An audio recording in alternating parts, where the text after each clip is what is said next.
variables and methods, not objects. Okay? So variables and methods. Inside method, it can have local variables and objects and XYZ. See here, this is a class. Okay? These are the variables and these are the methods. Okay? Now, I have a method. Can I write a method with the same name as class name? Okay? Is it possible? See, method name can be anything. Okay, like a variable name. So here, void one method I am writing. That method name I have mentioned same name as class name. Is it allowed or not? It's absolutely allowed. Okay, no problem in that. See here, I am calling that method also. Okay, I have a class example1. Okay, constructor. Forget about the naming and all. Simply one example1 class is there. In that I have two variables x and y. Okay, and I have a method example1. Okay, and similarly I have a main method for executing my class. Okay, inside main only whatever you will write, those statements will be executed by JVM. Okay, now I want to call this example1 method, and similarly I want to print x and y also. Okay, these are non-static members, right? So I must need an object. So I am creating object for that class. Using object, I am printing x and y, and then similarly I am calling my method also. It executed successfully. Okay, this is method same as class name. Okay, got it, guys? So whenever you are writing method, okay, till now we have seen some add, subtract, like that, some method names. Okay, method name can be anything. So you can write method name same as class name also. Okay, that is absolutely fine. Then after that, what is this void? Can you guys explain me what is this void? Void is a return type, right? Here for main method also void is return type. Okay, so methods will be having return type and method name, right? So method is having a return type. Similarly, we have something called constructor. Okay, constructor also same as method only. It is a special kind of method. Okay, constructor is a special kind of method. Okay, then what is the difference of it? See, another method I can write like void display. This is also another method. Okay, this is also fine. I have two methods. Okay, now we have two methods. We are going to see a new concept called constructor. Okay, what is constructor? Constructor is also a kind of method only, a special type of method. Why I am telling is, for constructor always name should be same as class name. Okay, for constructor name should be same as class name. Okay, guys, understood? Then generally method means it can have same name or else different name. Different name means example add, subtract, display and all. Same name means here. And another point is method will be having a return type. See here void, or else if it is returning something, some return type int, float, like that, it can have anything. Okay, so method is having return type, whereas constructor doesn't have any return type. Before this one, do we have any return type? No. Okay, now let me just print it. This is from constructor. Guys, please see here. Forget about this line, just I am commenting it, ignore it. Okay, now constructor is a special kind of method. Okay, it looks like a method only, no difference. It is special kind. Why I am telling it is special? Because its name is same as class name. Okay, so if you write a method with its name is same as class name, then we call it as a constructor. Then what is the difference? See here, we wrote another method also with the same name. Then we are calling it as method, we are calling this as constructor. Then what is the difference? Constructors doesn't have return type, methods will be having return type. Okay? Guys, is it clear? Hello? Yes. So constructor is similar to method, okay? But its name is same as class name and doesn't have any return type. That is the only difference. Okay? Now, can we write methods with same name as class name? Yes. This is the example. Line number 16, see here. Okay? Then, what is the difference between constructor and method? It doesn't have return type. Method names also you can write anything. So I can write class name also. But for method, return type is mandatory. For constructor, return type is not required. Okay? It doesn't have any return type. So what is constructor? Constructor is a special type of method and its name is same as class name. Why it is special? It doesn't have any return type. Okay? And second point is if you have a method, how to call that method? How to call that method? Using object name c1 dot method name. See here, this is the method name. Okay? If I comment this, it will not execute and it will not show this method same as class name like that. This is method same as class name. This statement it will not execute because if I comment this statement, if I want to call or invoke any method, I must use object and then I should call that method. Okay? Now, method we should call explicitly like how we are calling in 32 statement. Okay? Got it? Now, how to call constructor? We cannot call the constructor. Okay? We cannot call the constructor. Then what is the purpose of it? If you are not calling, it will not execute, right? Then what is the use of it? Let me run this, you will understand once.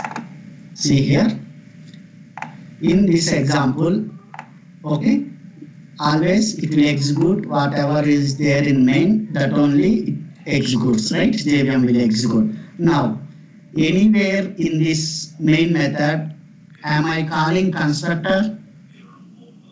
See guys, no, I am not calling constructor.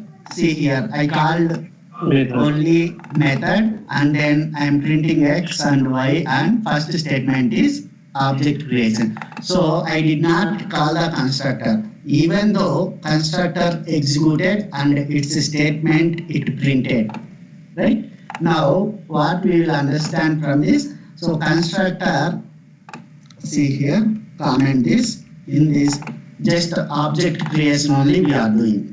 We are not doing anything. In that case also, only that constructor statement executed. See here, first line, that object creation line. In that, after equal to, new example 1 and parenthesis is there. That means, see here, what is this? This is constructor, right?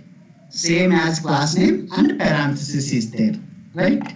See here, constructor, right? So at the time of object creation, automatically constructor will be executed. No need to call explicitly. Okay, constructor execution is automatic. Okay, we cannot call it explicitly like how we call a method using object. Got it? Guys, any doubt in this? When you create this object C1, did it get created for both the method and the class name? Because there's a method also with the same name. Could you please repeat? I did not get. When you created this object C1, did it get created for both the constructor and the method? Okay, let me explain something. Okay, object means, let me show you the diagram once.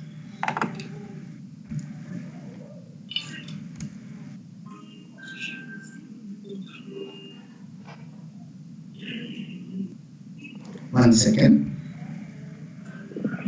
What is object? allocating memory, right? Right. But we have example one understood constructor as a method also and as a constructor also in that class. Yeah, correct. One is method, another one is constructor. 1 second, it's not opening. See, one references to both or Okay, that object. You are telling the object has reference to both. Is it your question? yeah. Yes. Whatever the members generally, as I said earlier, it will be having a reference of all the members of the class. That means constructor as well as method also and variables. Okay. No, Venkat, I think the person is asking like that your void example one constructor, right? Can you change the name and give? Okay. Oh, she is asking me to change the name. Yeah. Then it becomes like a Because both method. have same name is what my question was.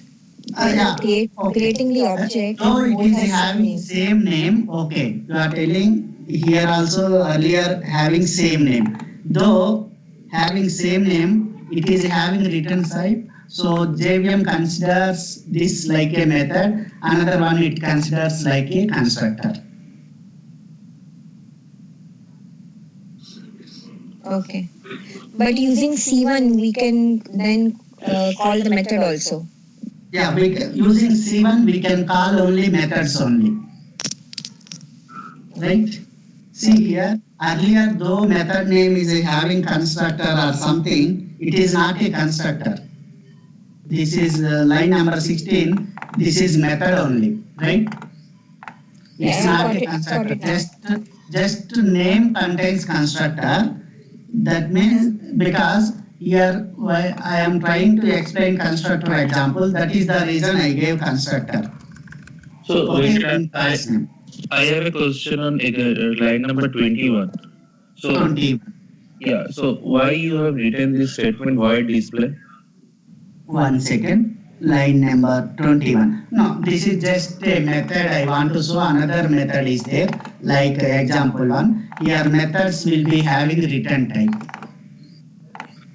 Okay, we can remove it also, no problem. Just I want to show if you are writing a method, it can be any method.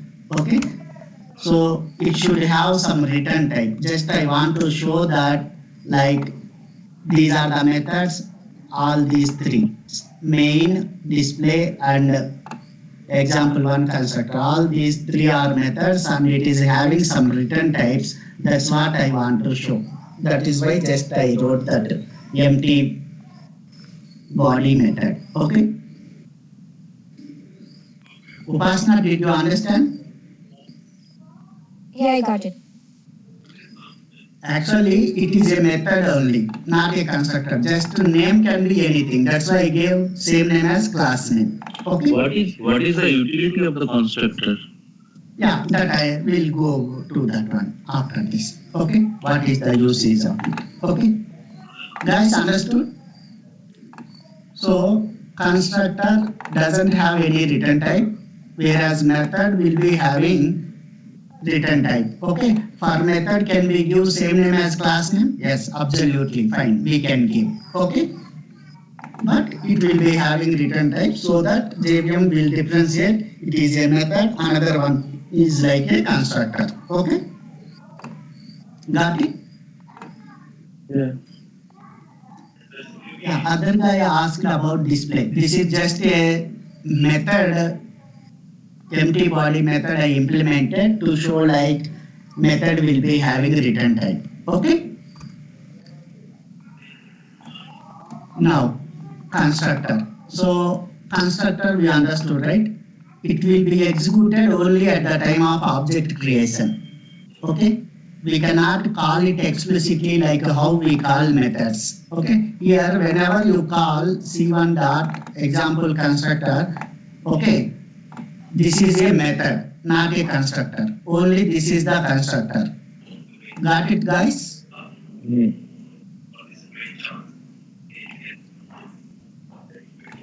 Now, constructor is a special type of method because its name is same as class name and it doesn't have any return type. Okay, and when it will be executed automatically at the time of object creation. You need not to call it explicitly and we cannot call also. Okay, got it? And there are two types of constructors. Now we may get a doubt like till now whatever the examples we have seen, forget about this. Okay, this is a method, right? There is no constructor inside this, right? Or else if you want, remove this one also. See, in this example there is no constructor. Okay, but when we execute, it created object. But for creating object, it should execute constructor. Do we have any constructor here? No.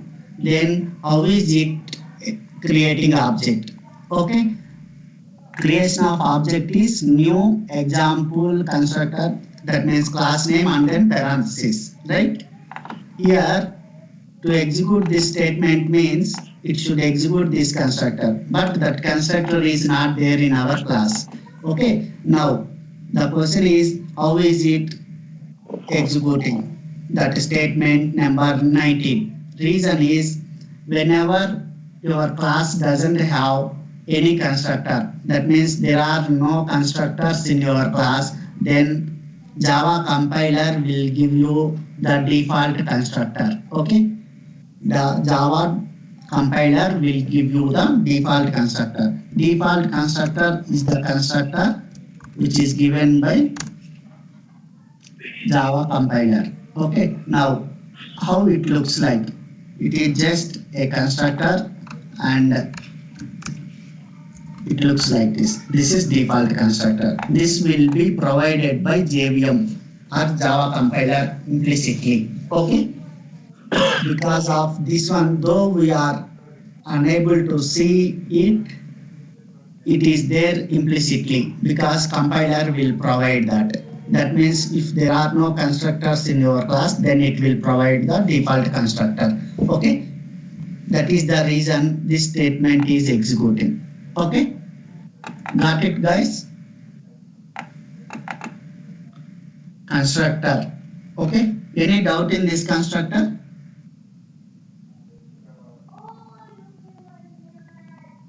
Now we are going to see something called method overloading. Okay, now we have a method void add.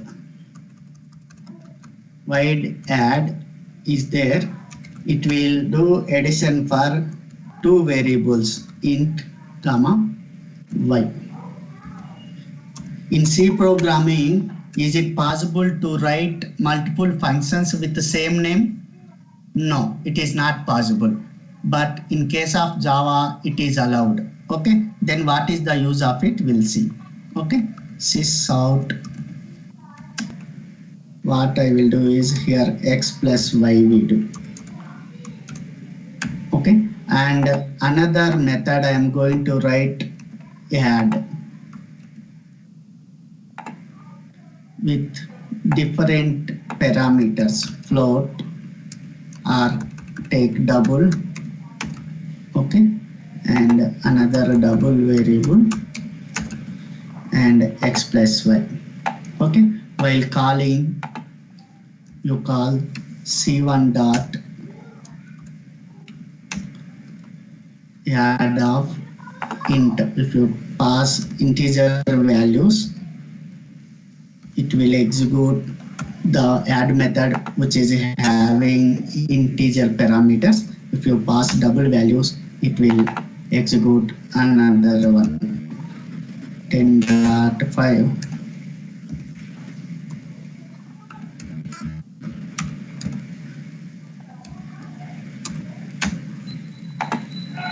Okay, see guys, here I have two methods add. In C, it is not possible to write multiple methods with the same name, but in case of Java, it is allowed. then how it will recognize at the time of calling? Here you are calling with two integers, so it will invoke this method, okay, this add method which has two integer parameters. When you call a add method with two double parameters, it will invoke this add method which has two double parameters. Okay, now what is method overloading? Having multiple methods with the same name but different in the number of parameters and type of parameters. If there is a difference in number of parameters and type of parameters, then it is possible. You can write like that n number of methods with the same name. Got it? This type of parameters and number of parameters combinedly we call it as signature. Okay, so having multiple methods with the same name but different in the signature is called as method overloading. Okay, method overloading is allowed in Java. Okay, got it? Now let me run it. See Can you here. explain what is method overloading? Can you explain one more time? Yeah, sure. Writing multiple methods. See here, two methods I wrote. Okay, writing multiple methods with the same name. What is the name of the method here? Add. Okay, writing multiple methods with the same method name but different in the number of arguments or type of the arguments is called method overloading. Having multiple methods with the same name is called method overloading. Okay, then next question comes is, if it is having same name, how it will recognize, right, while calling. For that purpose you must maintain different in the signature. Signature means type of arguments and number of arguments. Here int, two ints are there, here two double parameters are there. Okay, got it? Understood? Yeah, so when you are calling, what is the last line? Can you show? Yeah, let me show. This is Okay, C1 at, okay, you are passing this same method only we are calling, but passing different type of arguments. Based on argument, okay, it will find the corresponding method and it will execute only that method. Though multiple add methods are there, it will find only appropriate method based on its type of arguments and number of arguments. Okay, got it? Yeah. Yeah, this is called method overloading. Okay, what is method overloading? Method overloading is, see here, having multiple methods with same name, right, but different in the signature. Signature in the sense, signature means type and number of parameters. There is a slight difference in the parameters. Okay, then that is fine. Okay, got it? Having multiple methods with the same name is called method overloading. Similarly, constructors also we can have a number. See here, this is one constructor, right? This is default constructor. Like this, you can have some another constructor also you can write. See here, same thing if you write, then it will show error. Already constructor is there like that. Then what is the difference? You should write some difference in the arguments. Then it is allowed. Absolutely fine. So like how method overloading is possible, like that we can have constructor overloading also. Then what is constructor overloading? Having multiple constructors but different in the signature is called constructor overloading. First of all, what is constructor? Constructor is a special kind of method. Okay, how to tell method if it is having parentheses and then a block, right? These kind of things we call it as method. It is a special kind of method because its name is same as class name and it doesn't have any return type. Okay, that is called constructor. We can have n number of constructors in your class. Okay, but there should be a different in the number of arguments or type of arguments. That number and type combinedly we call it as signature. Okay, so there should be a difference in the signature. Okay, guys, got it? Now here let me see here sysoout. Okay, this is from no parameterized constructor. Okay, another one is same one. I will write from this is from parameter constructor. This is from parameterized constructor. Okay, this is from parameterized constructor. Now I have two constructors. Generally, if I have two methods, whenever main start executing, whatever the methods you will invoke, that method will execute, right? If you don't call, it will not execute. If you call, it will execute. But in case of constructor, we cannot call it. Automatically at the time of object, what happens? It will invoke and execute the constructor, right? Now the question is, which constructor it will execute? When I have multiple constructor, which constructor it executes? Okay, the constructor which matches here. See here, that means constructor without parameters. That means it will execute this one. Okay, guys, got it? Now let me run it. See, this is from no parameters constructors, right? Now if I want to use this constructor, in a minute or 2 minutes we'll come to the point of what is the use of constructor. Okay, for now try to understand. If I want to use this constructor, then what to do at the time of creating object? Okay, if you want to use particular constructor, for example this constructor you want to use, you pass some integer argument, so it matches with this, so it will execute that. For example, you pass 10. Why do we need this constructor? We'll see soon. Okay, now run it. This time it executed parameterized constructor. Okay, it did not execute the first constructor. It executed second constructor. Got it? Yeah. Now we can overload constructors also, right? Having multiple constructors with different signature is called constructor overloading. Now the question is, when you have n number of constructors at a time, you can invoke or execute only one constructor. That means at the time of creating object, whatever is matching, that only it will execute. Other constructors it will not execute. Okay, got it? Now what is happening? Whenever you create object, automatically constructor gets executed, right? It will execute the constructor. Now we'll see what is the use of the constructor.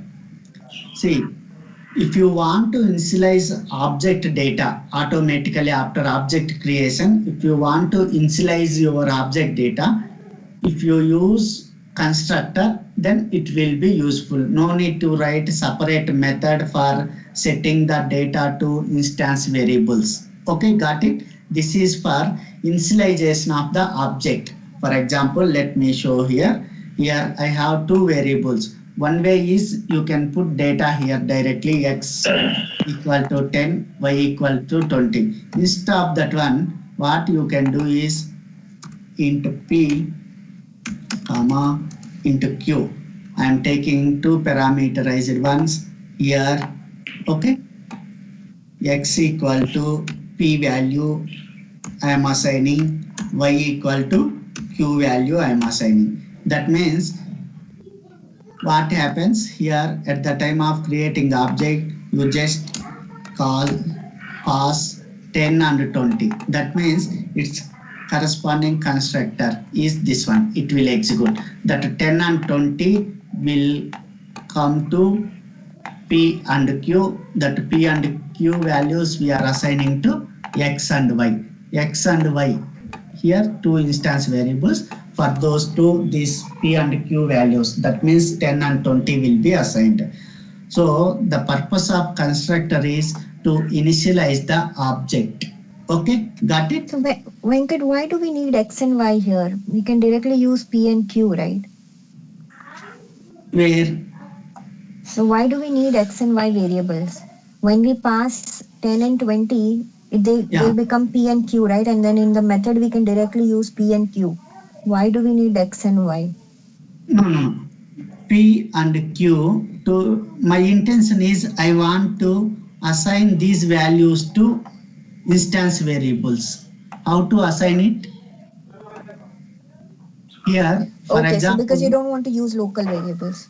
Yeah, for example, here my intention is, for example, consider these X and Y or whatever the values I am going to pass. These, if I want to use in one place, then what I can do? Simply I can do here, addition is like that.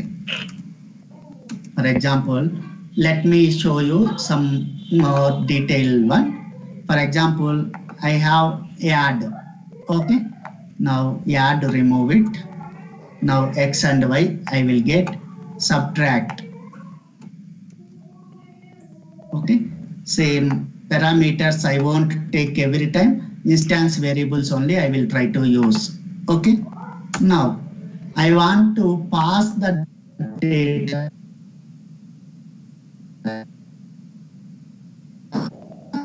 This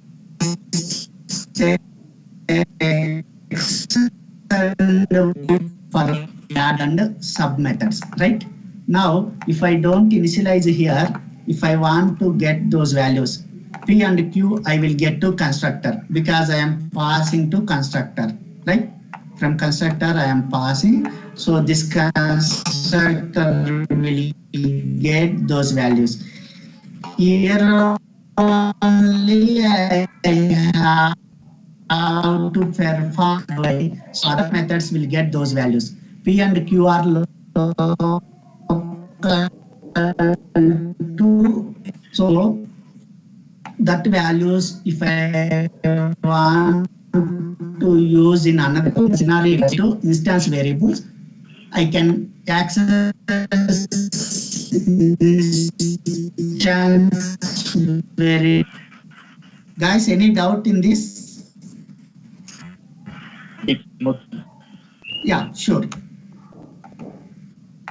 See here, I am creating an object, right? At the time of object creation, constructor automatically. Okay, I am trying to do is actual purpose of constructor is to assign the values or to initialize the values to object. Inside object, whatever the variables are there. See here, two variables will be there because my class has X and Y.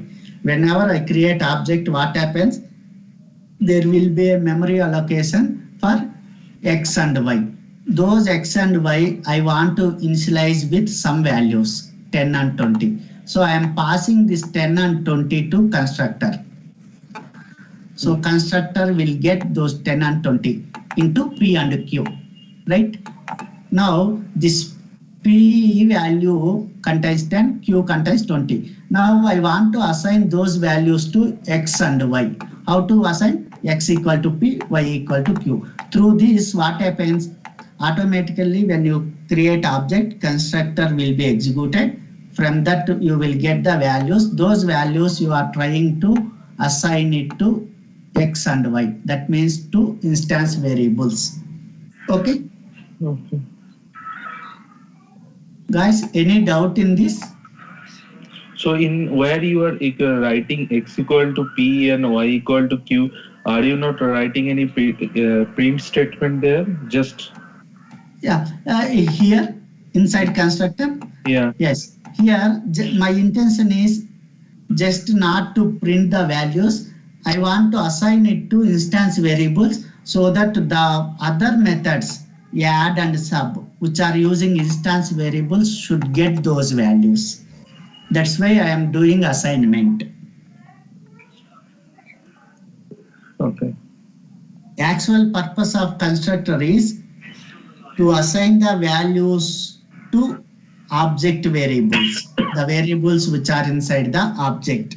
That means initialization of the object. That means initialization of the variables which are available inside the object. Okay. Okay. Got it? Any doubt in this? That is the actual purpose of constructor. Okay. So what is constructor? It is a special kind of method and its name is same as same as class name, and it doesn't have any return type, and it will be executed automatically. Automatically means at what time? At the time of object creation. Okay. Now if you have n number of constructors, one will be executed at a time, because whenever you are creating object, okay, this is object creation statement. Okay, the matching constructor will be executed. Though you have a number, it will execute only one which matches with this. Okay.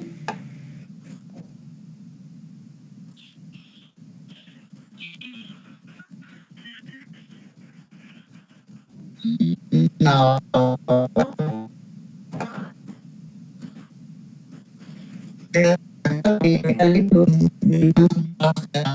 so we use parameter like this.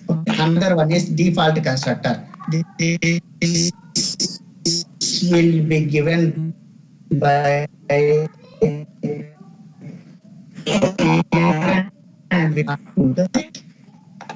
so types of parameters available inside the object. Okay.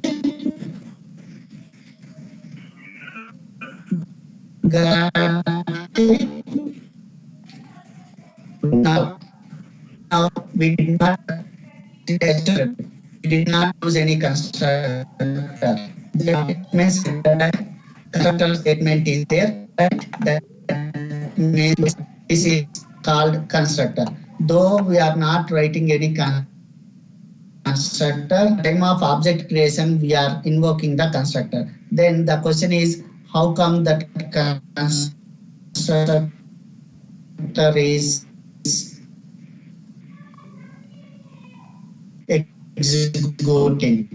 getting executed, though it is executing. Now the question is, you wrote your own constructor. Okay. Alright, you implemented a parameterized one, and you did not have a scenario. If you if you write any constructor inside your class, then JVM or Java compiler will not put any default constructor. When there is no constructor, then only it will provide. If it's available, it will not provide. If no constructor, then it will provide, otherwise it will not provide. Then what is the difference between constructor and method? Both looks like same only, right? Constructor is used to initialize the object, whereas methods are used to perform particular tasks like addition, subtraction. Okay, it is having particular behavior. Okay, constructors doesn't have any return type, whereas methods will be having. See here, this is constructor. Does it have any return type before that name? No. But method is having return type like void, int, something else. Okay. What is the difference between constructor and method?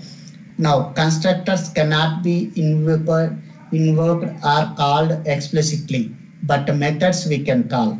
See here, like how we are calling methods, C1 dot add like that, we cannot call the constructor. Constructor will be invoked and executed at the time of object creation. Okay, got it? Yeah. Now, can we have methods same name as class name? Yes, that also possible. I showed in the beginning, but it will be having something called return type. But for constructors, there is no return type. Okay, for constructors name can be, not can be, it must be. Name must be same as class name. But in case of methods, it can be any name, either class name or display or add sub xyz. Okay. For constructor, name should be same as class name only. Okay. So constructor overloading is finished and method overloading also finished. Guys, any doubt in this?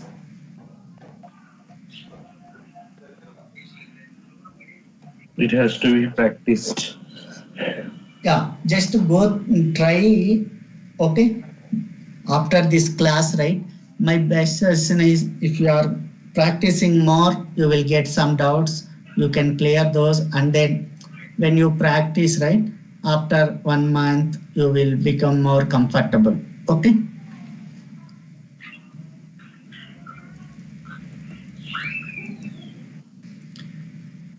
Any doubt in this? If no doubt in constructor, we'll move to something called this keyword.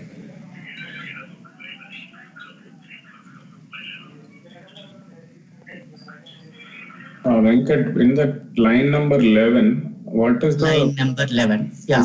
Yeah, initialization I'm saying. So constructor main purpose, you said it is like for initializing the values of variables, right? So correct. Int P and int Q, what is the specific purpose of having that particular line and then giving the value of X and Y to P and Q? Okay. Generally, what I suggest, next time please go through the functions of C programming once. Okay. We will get some more idea on that. For now, I will explain this. Okay. To get more clarity on this, okay, we go to functions, C programming. Generally, if you are passing some values, okay. Yeah. Generally, if you are calling a method with some values, that corresponding method or it is like a method only. Okay. You are passing 2 means 2 integers means here 2 integer variables should be there. That can be anything. Okay. Need not to be P and Q or anything because you are passing 2 parameters. So here also 2 variables are required to store those values. Okay. Now it is there in 2 variables. These 2 are local variables because I mentioned yesterday variables which are declared inside method as well as parameters are like local variables. Its lifetime is within this block only. Right? Yeah. So S and Z contains those values, but those values will not be available to add and sub methods. That is the reason what I am doing. When I get those values, immediately I am assigning to my instance variables. So instance variables lifetime is, it will be there till object available, right?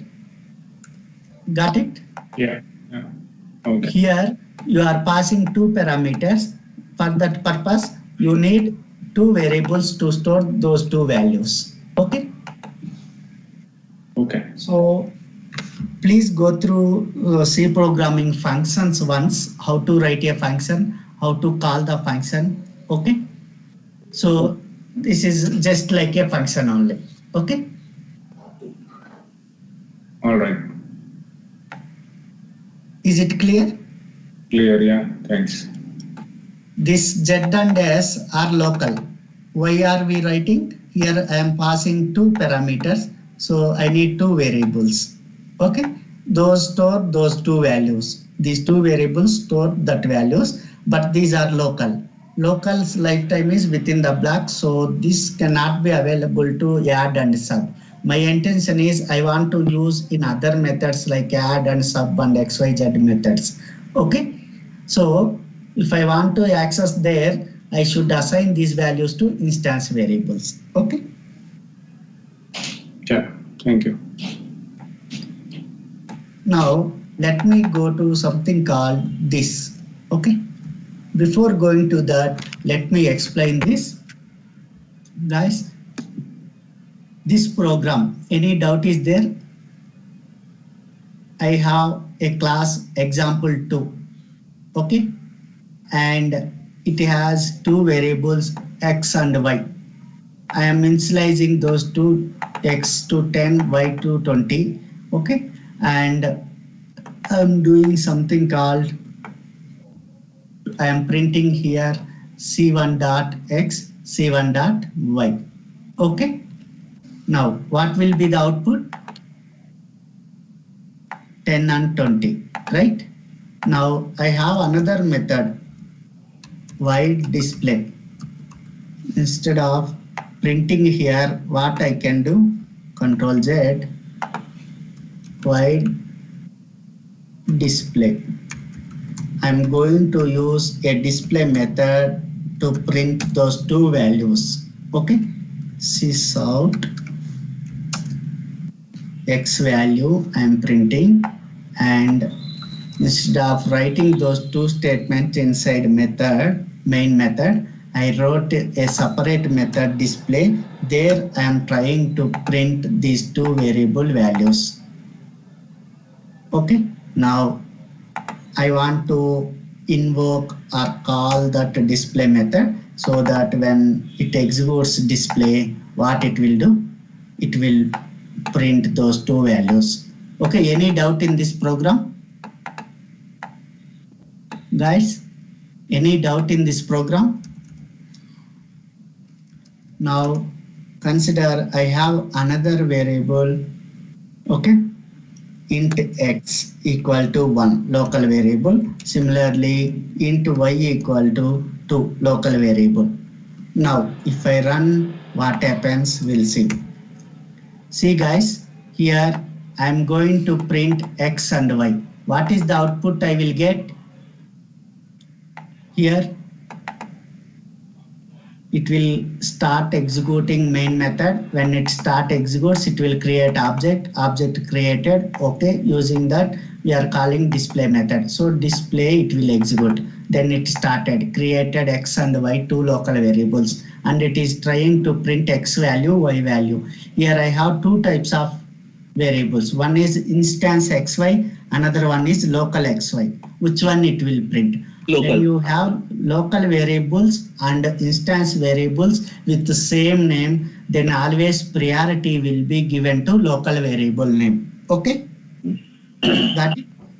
So when you have instance variable names and local variable names are same, okay? Instance variable names and local variable names are same. Always priority will be given to local variable names. But my intention is I want to print instance variables. Instead of local variables, I want to use or print instance variable instead of local. In that scenario, how to access that? There is a keyword called this. Okay? If you use this, what it will do is it will access instance variables. Instead of local variables, it will access instance variables. Guys, understand? Is it clear? Yes. Yep. What is the use of this? When you have same name. Actual problem, when we need to use this keyword really? What is the use of it? When do we use? When there is a common names in local and instance, at that time, especially if you want to use instance, at that time you should use this keyword. Okay? Now let me explain about this. This, what is it doing? From object. This always having reference of the object, current class object. Okay, object reference it is having. That is the reason it is pointing to the object, and from there it is trying to print the reference variable values. Got it? So this, see, this keyword is used to point to the current class object.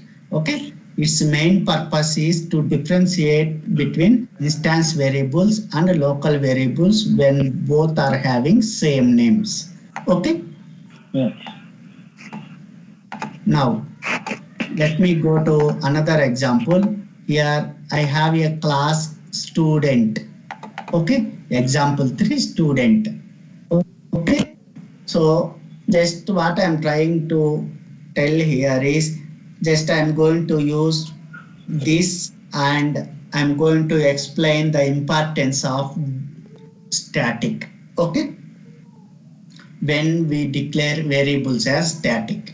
Okay, see here I have a class, student class. Generally, what are the variables for a student? Generally name, some roll number, score. For all the students of the same class, consider this is a list of students of same college. Okay, so all the members will be having the same college name. Okay, so as I said earlier, what is the importance of static? If you declare a member as static, object is not required, right? Before going to that, let me do one more thing. In this, let me initialize using constructor also. I have a constructor. How to write constructor? Same as class name. Okay, in this I am going to initialize x and y from the constructor. Instead of initializing directly, I am going to use constructor. Okay, so int x comma int y. This also like local. Okay, so this dot x, x equal to x means to local variable only it is assigning. My intention is that x value whatever I will get from the constructor, I want to assign it to x which is available inside object, right? See here, remove this.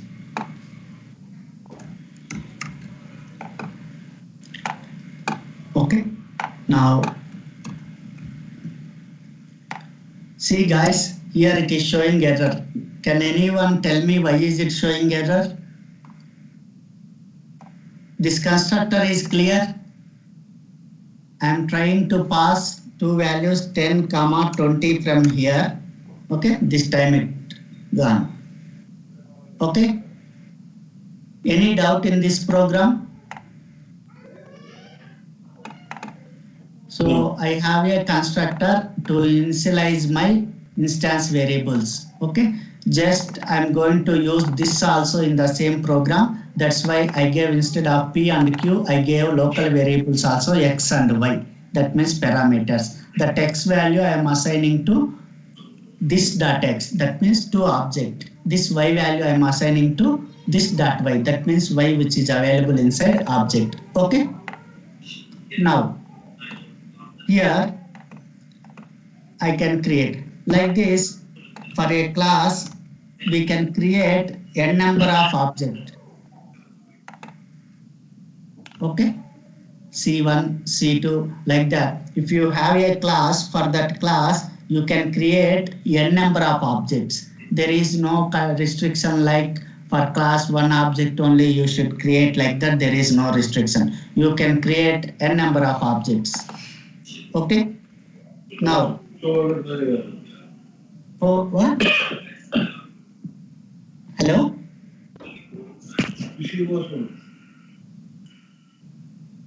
Go ahead and get something else.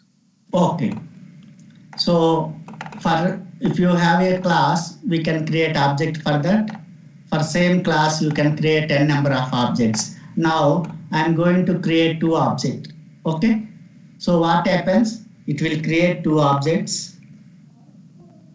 One contains 10 and 20 x values. Another object contains 100 and 200. Right?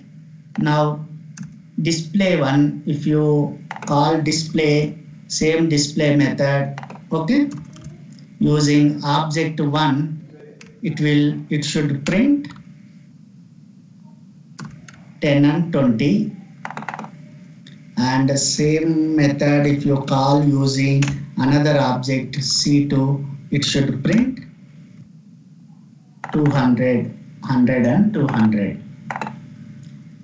Got it? Guys, is it clear?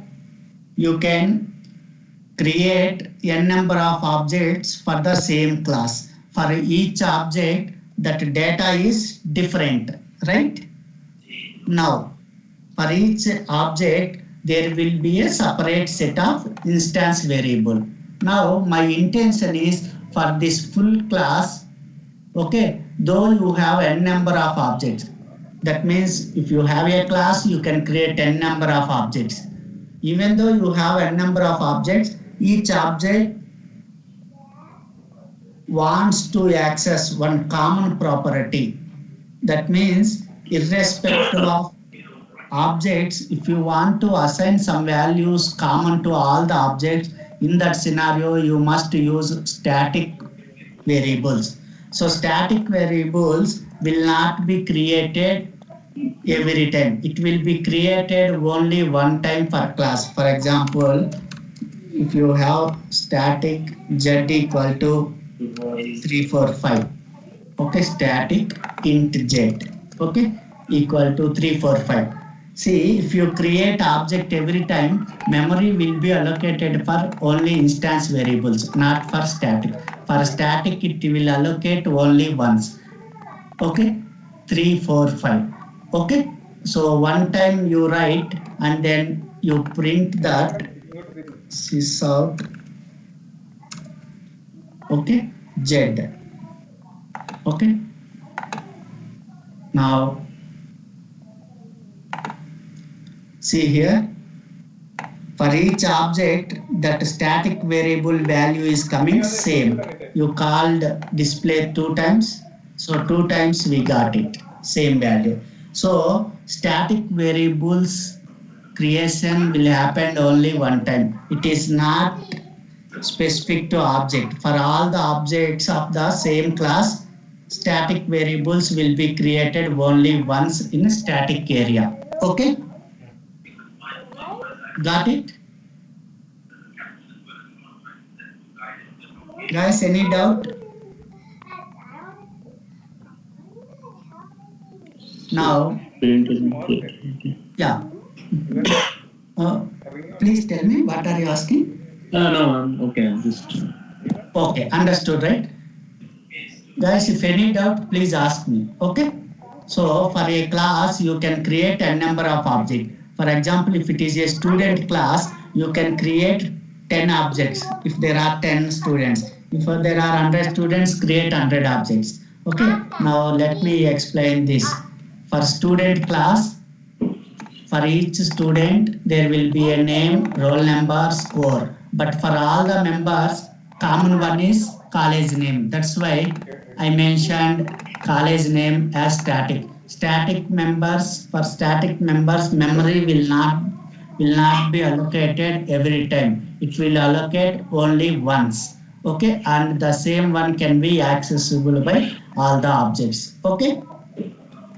For instance variables, it will allocate every time whenever you create object. If you create 100 objects, each object will be having these 3 parameters. Okay.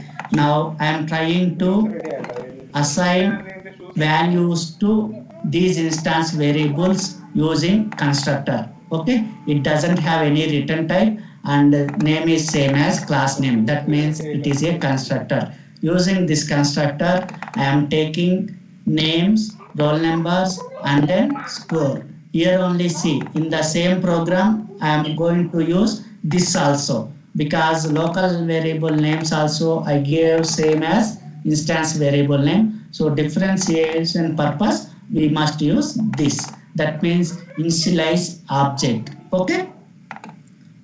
So constructor for initializing the object. Now there is a display data method. What I am doing is here just I am printing name, roll number, score, and college name. Okay, those three I am going to print. Now actual main method starts. I am creating object. I have 4 members, that means 4 students. So I am creating 4 objects of the student. Okay, whenever I am creating student object, what I am doing, I am passing data to constructor to initialize my student object. Okay, so it will create an object. Inside that object there will be a username and roll number and his score.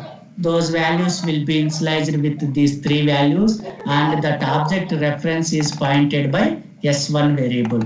Okay, when I call display data with S1, so S1 object's data it will print. Similarly, object 2 I am creating. Using object 2, I am calling display data. So second student info it will print. Like that, I created 4 student objects, and those 4 objects also I initialized using constructor.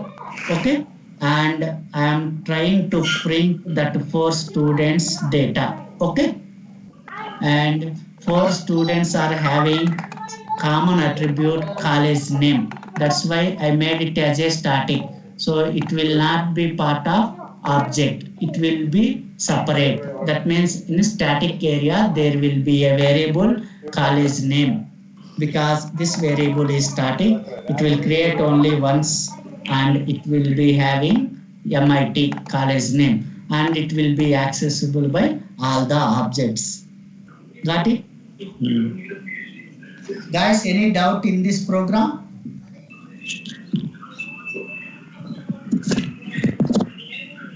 Hello? So in point number 18, when you are printing example student dot college name, so if you are calling by constructor dot to the static variable, right? No, not constructor. This is just a class name, right? Constructor means there should be a parenthesis also, right? Okay. Not constructor. Static members can be accessible using class name, right? Okay. Yesterday we discussed if it is a instance variable, how to access it? Using object. If it is a static, using class name. Here, roll name, score and all are non-static. Display data also non-static. Both are of same class, so object also not required. Directly we are printing. But when it comes to college name, it is a static member. Static members cannot be accessible by non-static, and that way reverse order also not possible. Okay? Got it? Yes. So today we discussed about what is constructor and what is this, and types of constructors, parameterized and default constructors, and similarly constructor overloading and then method overloading, and what are the difference between methods and constructors. Okay. Now we'll go to another concept called inheritance. Before going to inheritance, let me explain one simple one. System.out.println. Why are we writing that much big statement? Instead of simply writing println, we are writing system.out.println. Okay? See, there is a class print stream is available. Okay, this is a predefined class given by Java people. Okay, this has a method called Println.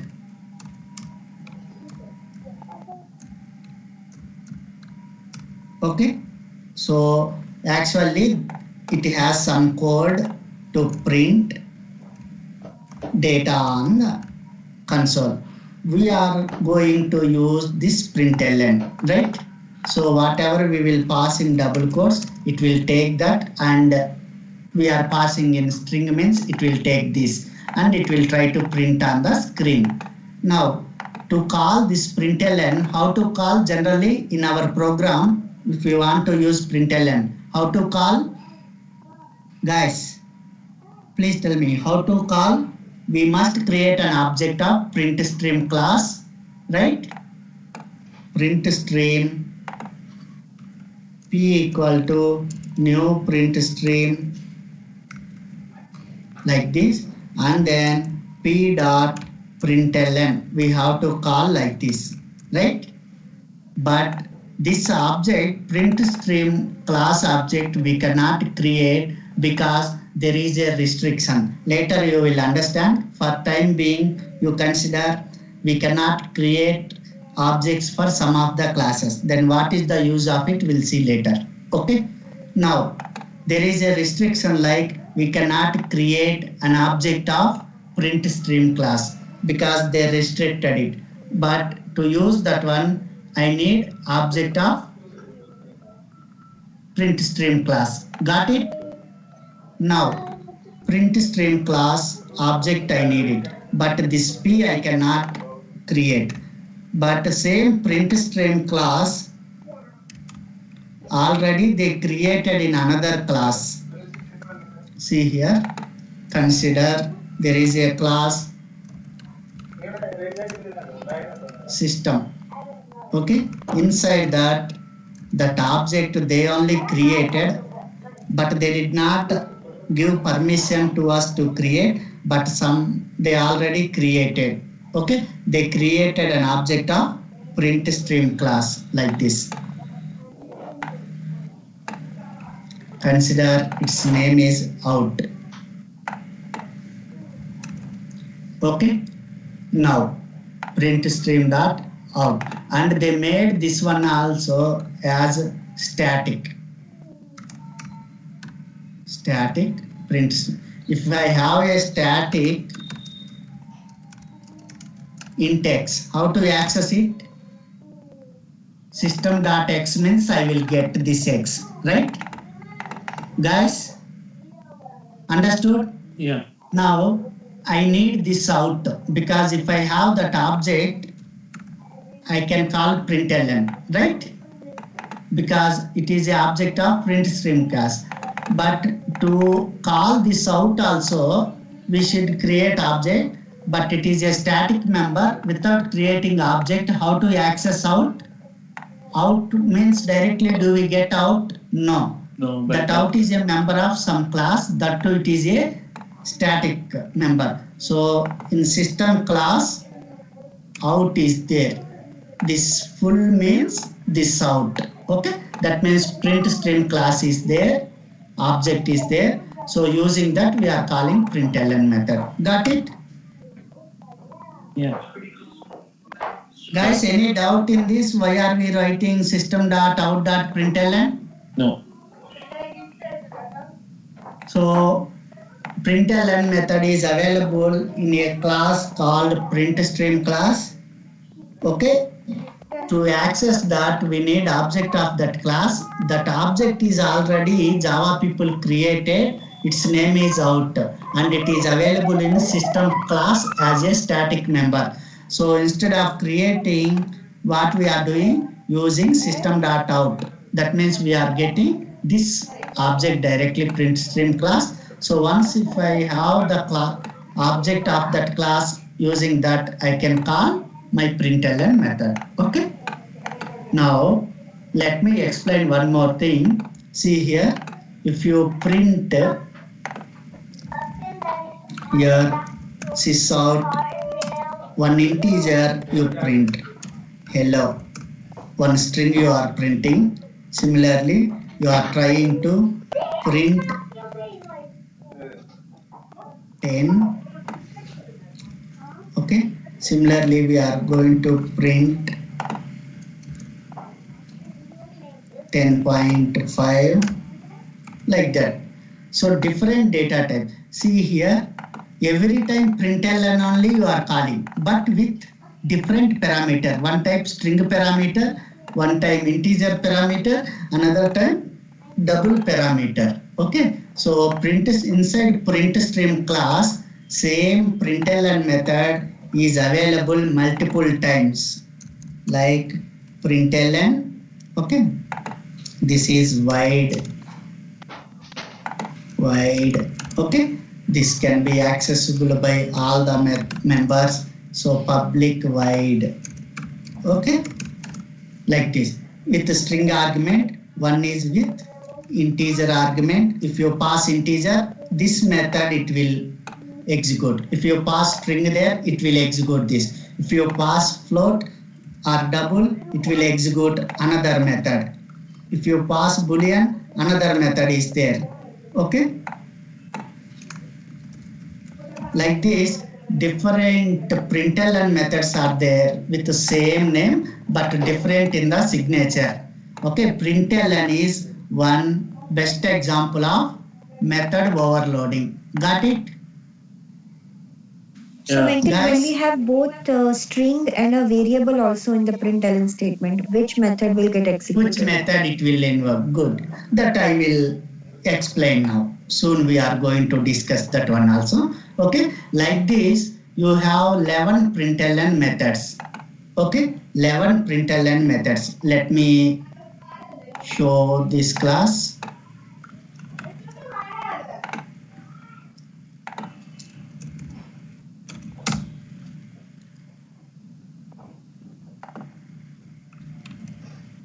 Print stream class in Java. Okay.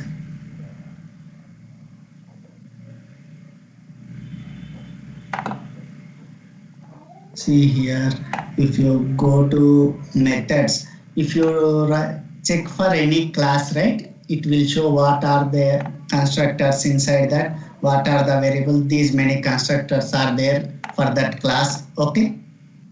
Don't worry, what are those? In our testing, we don't use all these. Okay. See here, println methods. So many print methods. Print is there 11 times for 11 types of argument. For boolean, char, character array, double, okay, string, object, long, int. What are those? Ignore it. Different types. Similarly, println also 11 times. Okay, this is a best example of method overloading. Now, when you pass different parameters like this, see here, hello plus some variable you want to print. Like I have a variable like index. Index equal to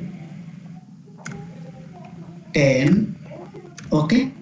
The text also, if you want to print here, what we have doing is this one. This one, let me explain separate program, this one, 5 minutes. Okay. So new program, let me write a new class, println demo. Println demo.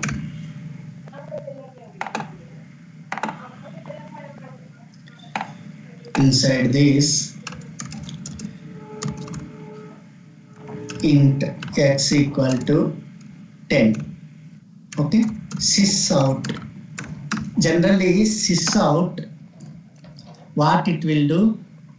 Syssout means for println, right? Whatever you will pass to println, it will try to print on the screen. Always it will take a string. See here, this is string. Another one, as I showed earlier, integer means integer one will come into picture. If you write, our intention is just I want to print hello means just my intention is I want to print hello means just it will do this job, right? If you pass in double quotes, that will be printed as it is. Okay, hello it printed. My intention is just I want to print only X. What I can do, sysoout X means simply it will print X because there is a method corresponding to int, it will invoke that. But my intention is this, I want to print a string. X value is, I need output like this. X value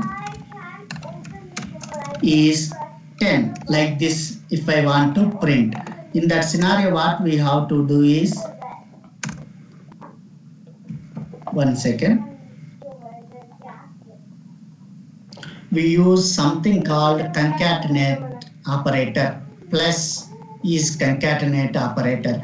Till now, what we read is plus acts like a arithmetic additional operator, right? Now the question is when it will act like arithmetic operator, when it acts like concatenate operator. Okay, I want output in this format. Okay, suppose to write that one, what I want to do is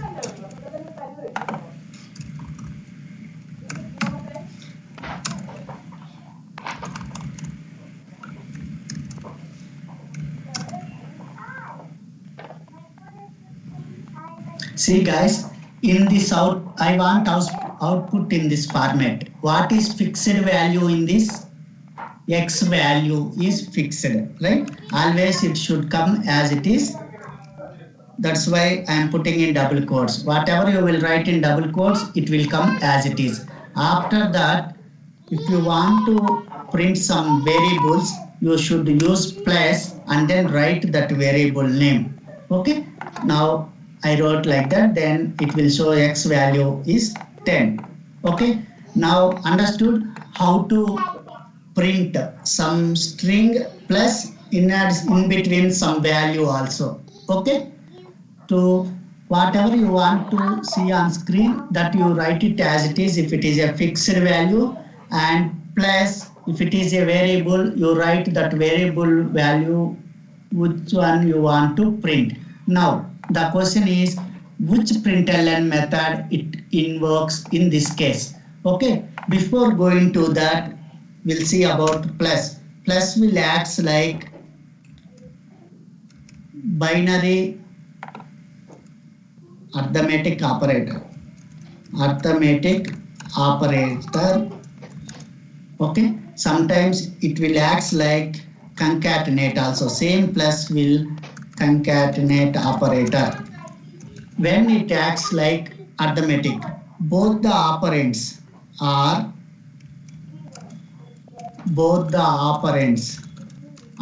in the sense, see, for plus left side one is there, okay, right side another one is there, okay, X, these two are operands. See here, X plus Y. X is one operand and Y is another operand, and X plus is operator. Okay, got it? Now if both the operands are numbers, okay, then it acts like arithmetic operator. If it is any one of the operand, here what are the operands? This left side is 1, right side is X. This left side one is a string, right? Whatever you write in double quotes, we call it as string. Okay? Okay? Whatever we write in double quotes, that we call it as string. Another one is X. If one of the operand is string, then plus acts as concatenate, okay, operator. Got it? Now what concatenate operator will do, its value, one string is there, For that, it will add this x value and it will make it full like another string. That means concatenate operator, what it will do is, for this string, this is one string. Okay. For that, what it will do at the end, it will add the value of the text and it will make these two as one string. Okay. If it is 100, what happens? So 100 value will be concatenated to that and finally it will make one string. The output of this full thing is, what is it? One full string like this. So now tell me, what is the output of this? One string. Okay. So which println will be invoked? Println with string argument will be invoked. Yes. Okay. Got it, guys? Yes. So plus will acts like a concatenate operator. When it acts like concatenate operator, if one of the operand is string, if both are strings, then also it is a concatenate operator. At least one of the operand is string, then plus acts like a concatenate operator. If both the operands are arithmetic, right, like numbers or something, then it acts like a arithmetic addition operator. Okay. So finally the output comes like one string operator, one string. So that string println method will be invoked in this case. Is it clear? Any doubt is there?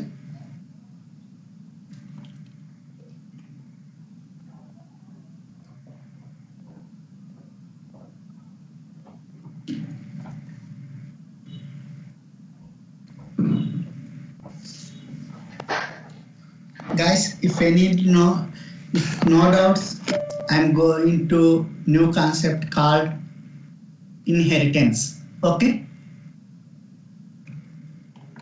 So let me write a class. Some class A. Okay. I'm not writing main method inside that.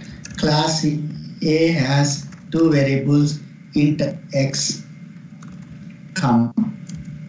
int y. Okay, and similarly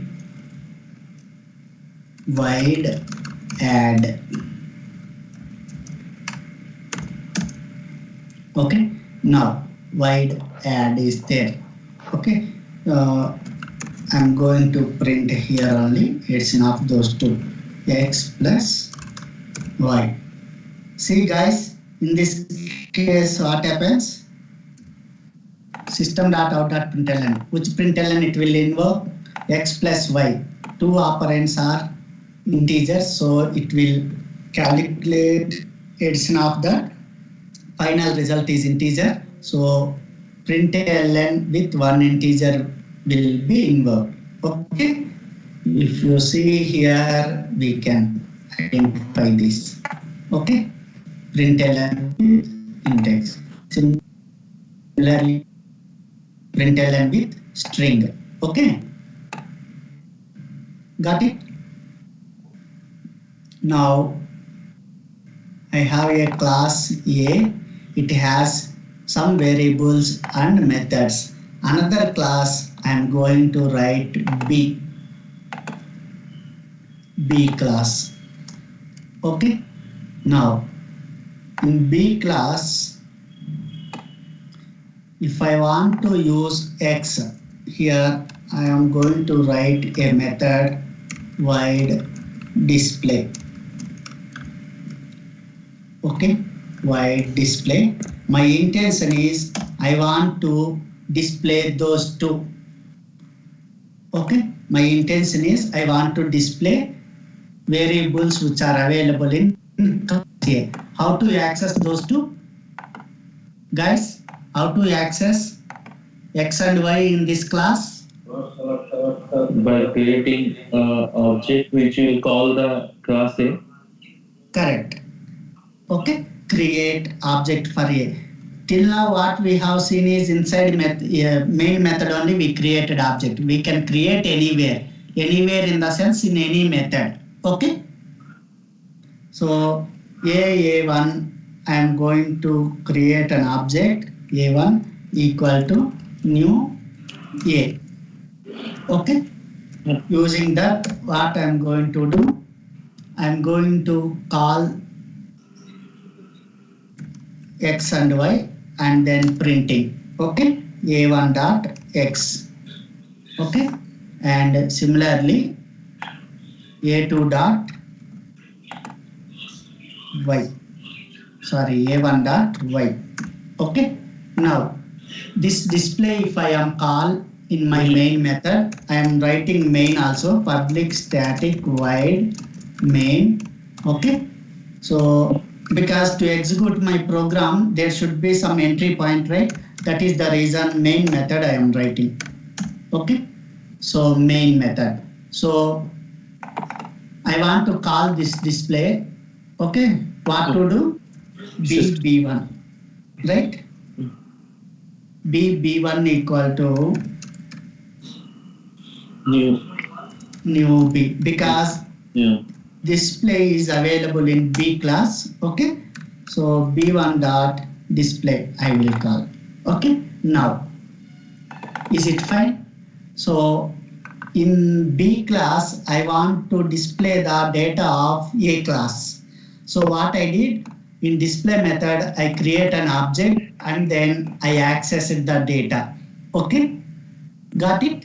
Yeah. Now this is one way. If you want to access data of some other class, we must create an object. If it is a non-static data, if it is a static data, you must use class name. Okay. There is another way. Without creating object also, you can access other class members. Then how to access it?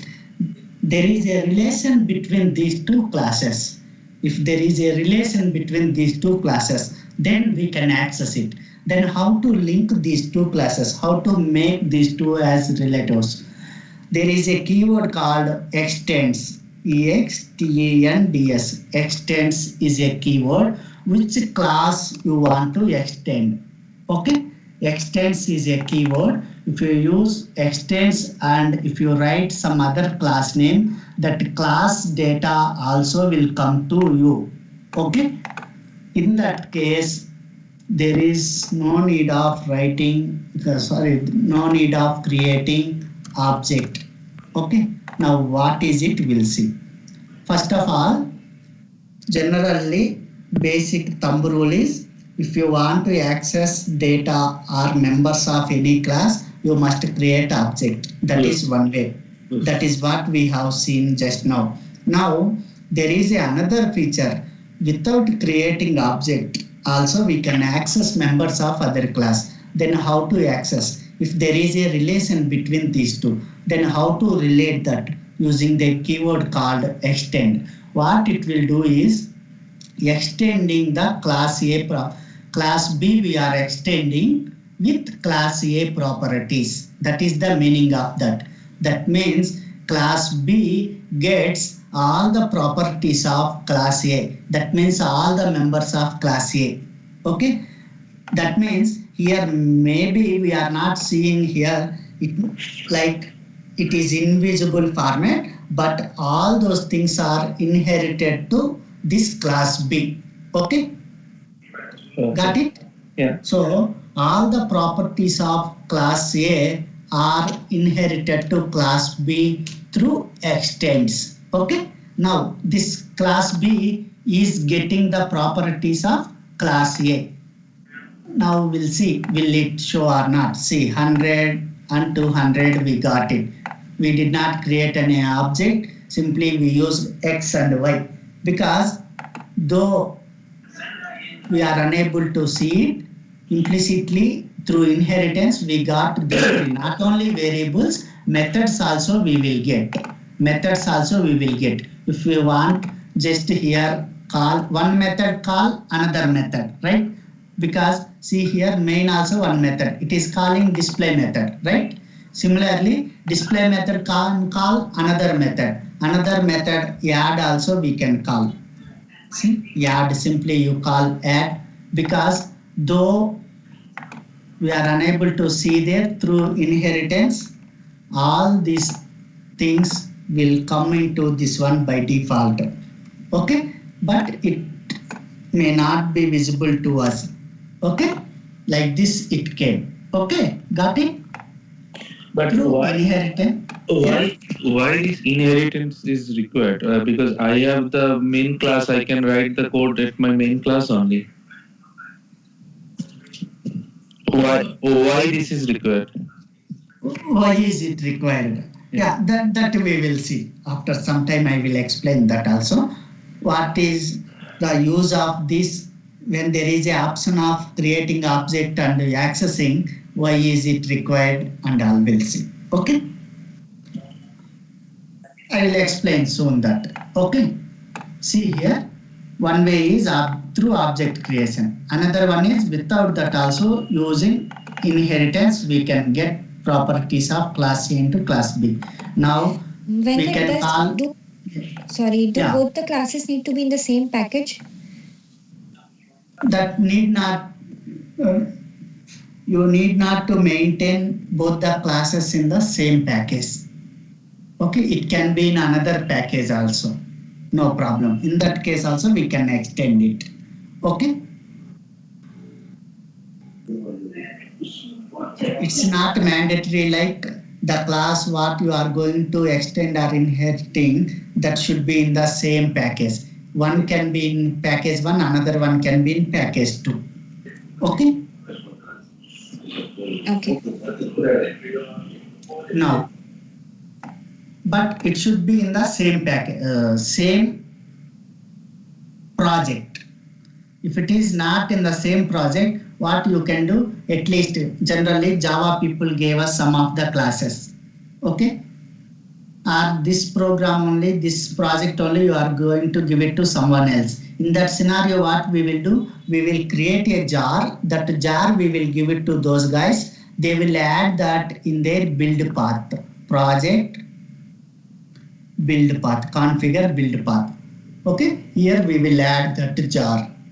In that case also, like that, when you add some of the jars to your project, that means jar means it will be having some packages. Some packages means internally it will be having some of the classes. You can extend those classes also. Okay? But there is a condition that should be a public. Otherwise, if they give private and all, we cannot access it. Okay? We cannot extend it. Guys, is it clear? That classes can be anywhere. Okay. Now add also comes like this. So if you run that, it will call add because it is a non-static. This display also non-static, so it can call that. Okay. Now is it clear what is inheritance? The property of getting the properties of one class into another class. Okay.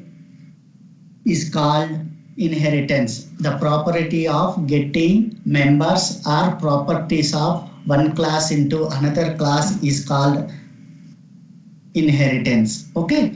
Now this class B, the guy who is getting the properties is called subclass. Okay. Here B is subclass. Okay.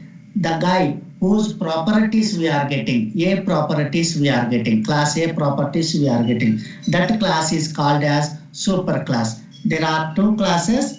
Okay, one is subclass, another one is superclass. Okay, the class which gets the properties is called subclass. The class whose properties we are getting, that class is called as superclass. Okay, guys, any doubt in this? No, it's good. Now, why do we need this exactly? 1 second. I will get it.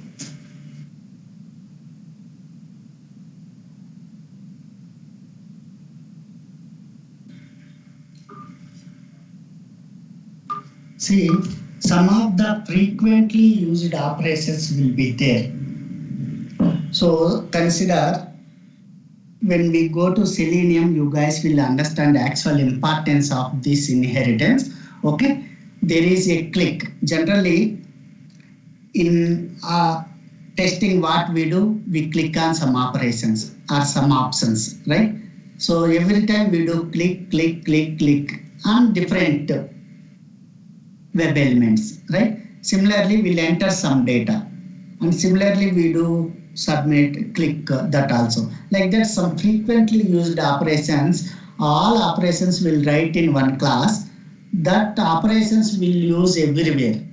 So for all those classes, whatever we are going to write there, if you extend that, no need to create object every time.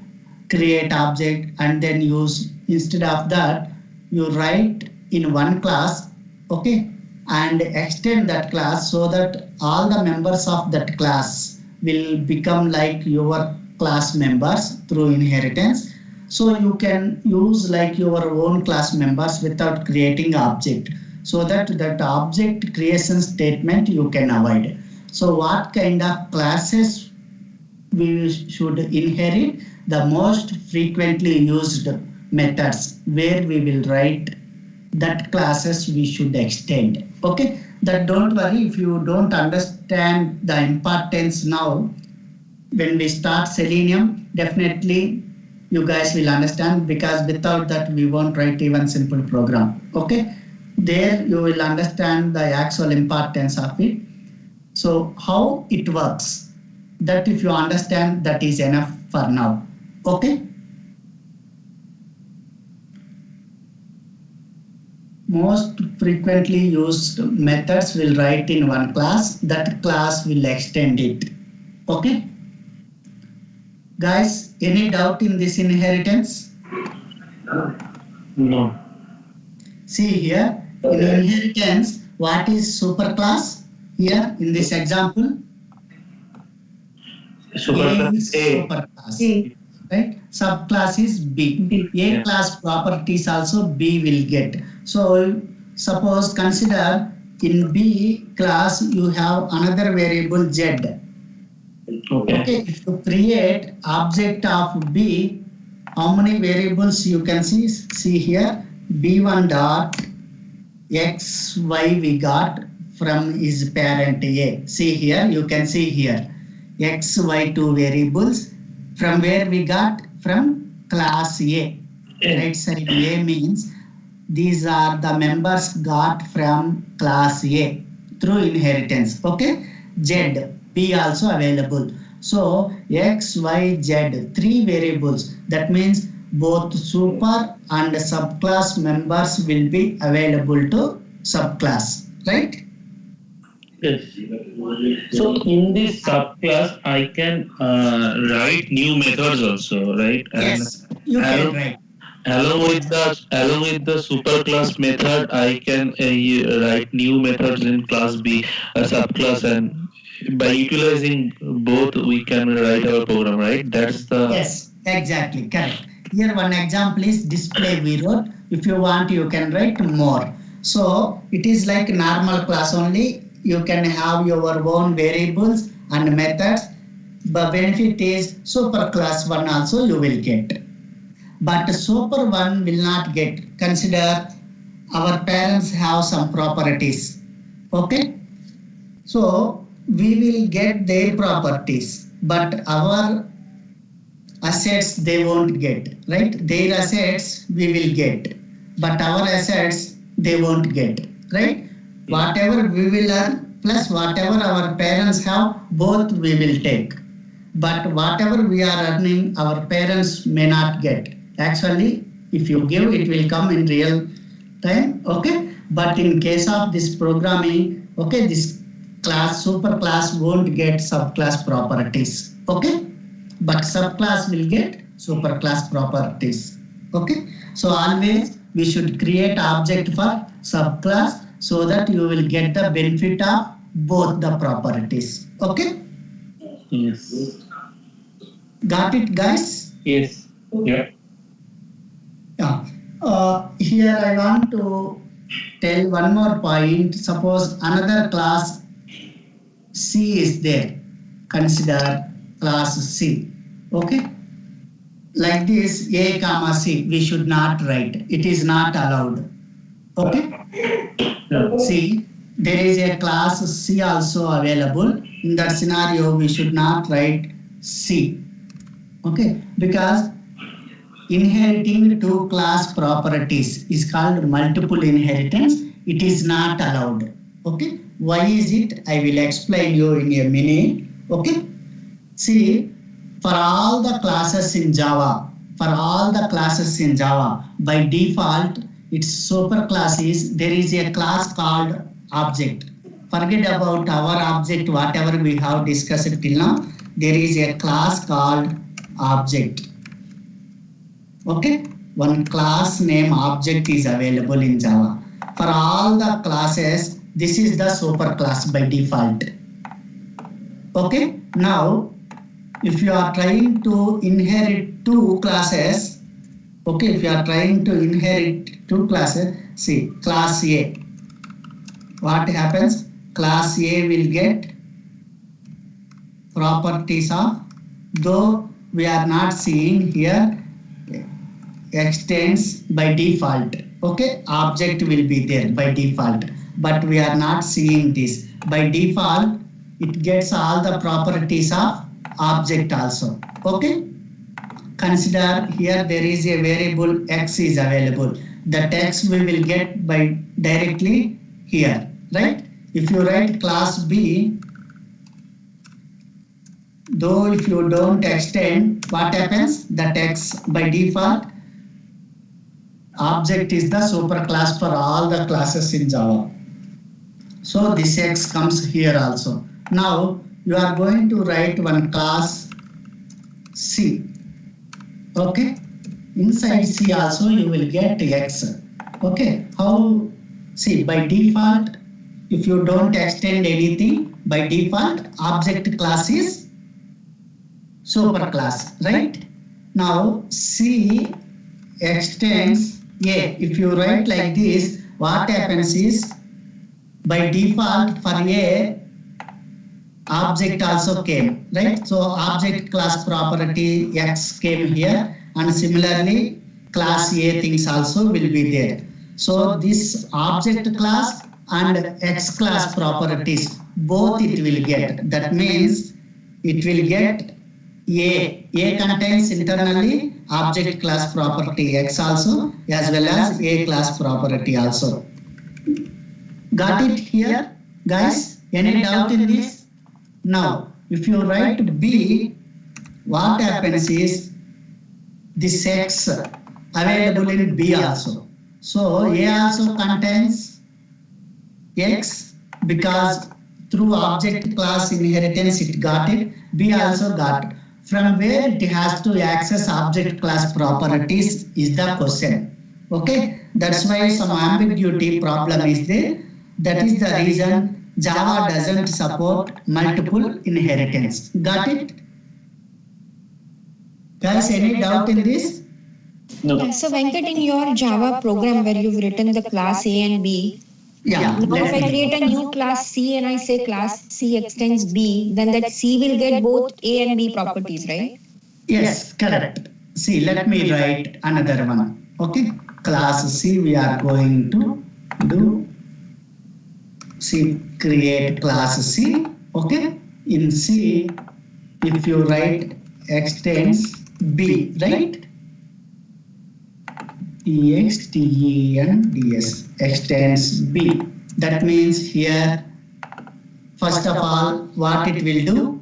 It will try to extend class A. Okay? Whatever is there in class A means class A is extending, class B is extending A also. So in addition to B, it will try to take A properties also. A is not extending anything. By default, it is extending object. So object class properties also C will get. So C will get object class properties, A class properties, B class properties. In addition to that, it has any properties on its own, it will get those also. Okay. Got it? If you try to do like this B comma A, if those two are different, that is not allowed. Okay? So multiple inheritance is not allowed. Only single inheritance, that means extending only one class, is allowed. Here, whatever we have seen just now extends B. This comes like multi-level inheritance. One class, again another class like that. Not multiple classes at the same time. Okay? Guys, any doubt in this? Hello? No. No. So please remember this. The class which gives you the properties, that is superclass. The class which is getting the properties, that is subclass. Always we'll try to create object for subclass only, so that we will get benefit of accessing all the properties. Okay? Now, generally, if it is class A object, A1, like this we can create object for any class, right? If you have a class, you can create object. Okay? Generally, we do first statement, this one, because subclass object we create. Okay? Now, if you want, you can create this also, but you will get only, see here, A1 dot, X and Y add only you will get, Z you won't get. Got it? Yes. So, better always the one which gives you more properties, that means subclass, that object you try to create. Okay? So if you are creating the object of class A, left side it should be reference variable of A type. If it is of B class, B type reference variable. Okay? Got it? Now I am going to explain one more point. This is very important. We will use it everywhere. Okay, this is like one note, special case. Okay, just remember it. Later you will understand by end of these sessions. Okay, superclass reference or superclass variable, class variable point to subclass object. Okay. Why is this? I will explain later. Now maybe you guys, it may take some more time to understand this point. It needs some more info. Okay. By end of all these sessions, I will try to explain this. Superclass reference variable, array variable. That means superclass, which is superclass in A and B, A, right? A1 equal to new B. You can write like this. A is capital class type. Okay. This statement also allowed. A1 already we used it. That's why it is showing error. A2. Okay. This one also valid. Okay. Sometimes we will use this also while creating object. One quick example I will tell. Okay. Some day before yesterday we tried creating Chrome object, right? Chrome driver equal to new Chrome driver, right? You guys remember this statement in Selenium first statement. Here some guys told this is absolutely that class object only you are creating. Some guys told no, here there is something called web driver. Okay, this is also possible. Why? Because first statement is like same class object assigned to same class variable. This is for all these super one is web driver. Okay.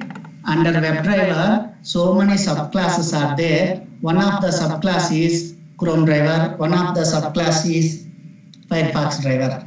As per that statement, okay, based on this statement, this is also valid. Okay. What is the benefit of it? We'll see later. Okay, if you assign like this. Guys, any doubt in this? No. No. Okay. So For now, for today, we'll wind up and we'll meet on next Saturday. Before coming to that, just you try on your own writing some simple programs and all.